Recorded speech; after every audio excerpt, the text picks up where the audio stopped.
was that one article was just one thing that I saw as far as like, talking about canceling or doing away with Father's Day. What are they gonna have? Just National Parents Day?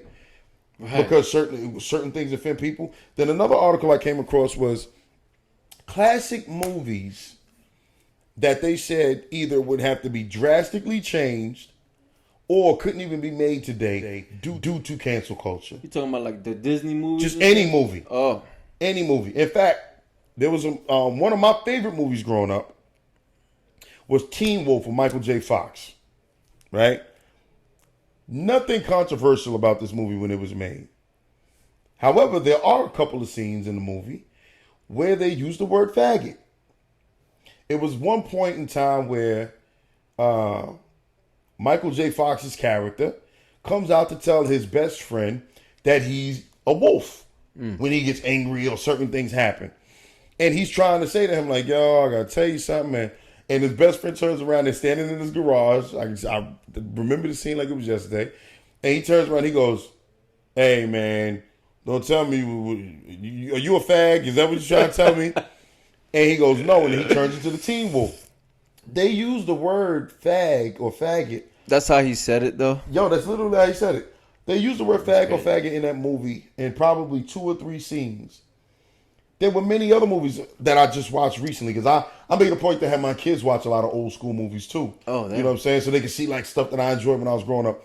And there's many movies that have language that may be considered inappropriate nowadays. But that makes me jump to another thought, right? And you tell me what you think about this. I'll start off by saying that I have many friends that are gay and lesbian. Mm-hmm. I've never looked at anybody differently due to their sexual orientation. You understand? Like, who you choose to love, that's one. I've never understood because that's just one very, very small part of who you are. Yep. You understand? Like, who you choose to lay in bed with or spend the rest of your life with, you still got to get up, put your pants on one leg at a time.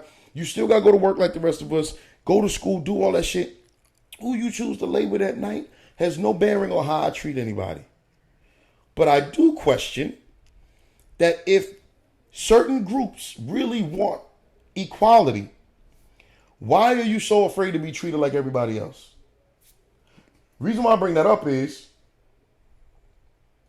one of the most popular movies made in the last several years was the Django Unchained. The word nigga was uttered like 160 fucking times in that movie. Yeah. Right? Mm-hmm. I can't think of any other word in the English language that has more fucking hate behind it than nigger. And yet, Hollywood movies are still allowed to be made with the word nigger in it to portray a certain time, right, to portray a certain attitude. And it's okay. And it's okay. Right. Right? And there were black people in the movie. Mm-hmm. Millions of black people went to fucking see it. It won tons of awards. And nobody batted an eye. But if you say the word faggot in a movie, it's a fucking problem. You gotta pull I'm just asking, if you truly want to be treated equally, why are you afraid to be referenced in certain ways? And why are you afraid to be made fun of? Because all of us are made fun of. Comedians make fun of Hispanics. Comedians make fun of black people, white people. Everyone. But you can't say anything about gays. Do you want to be equal or do you not? Comedians can get away with a lot more. No, not no more. They canceling the motherfuckers too. Oh, wow. Yeah, I might even know. They're canceling comedians too. Wow. What? Because they're saying certain words. Yes, absolutely. That's crazy. But it's okay to use the word nigga in a movie. That's my point. That's crazy. So I'm like, doesn't make any sense. What are we talking about here? Doesn't make sense. Like you can't, like it this shit is like trying to nail jelly to a wall. Because if I gotta worry about offending people every time I open my mouth, motherfucker, I'm talking in sign language from now on. Yeah.